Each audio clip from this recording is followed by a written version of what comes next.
আসসালামু আলাইকুম।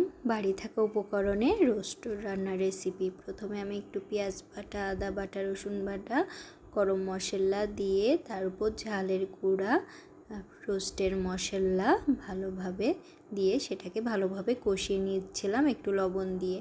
তারপর তাতে টক দই, টমেটো সস দিয়ে ভালোভাবে আবারও কষিয়ে নিচ্ছিলাম অল্প একটু পানি দিয়ে। মশলাটা যত সুন্দরভাবে কষানো হবে রোস্টের স্বাদটা কিন্তু তত সুন্দর বেড়ে যাবে এবং কাঁচা কাঁচা গন্ধটা চলে যাবে। তারপর একটু 2টা কাঁচামরিচ দিয়েছিলাম, এটা স্বাদের জন্য অনেক ভালো। তারপর অল্প একটু দুধ আর পানি দিয়ে আমি রোস্টটাকে ভালোভাবে সিদ্ধ করে নিয়েছিলাম। তারপর সেটাকে নামিয়ে নিয়েছিলাম। এই যে আমার রোস্ট রান্না শেষ। গরম গরম পরিবেশন করেছিলাম আজকে আমি যে মজার রোস্ট আর পোলাও। ভালো লাগলে অবশ্যই সাবস্ক্রাইব করবেন আমার চ্যানেলটি।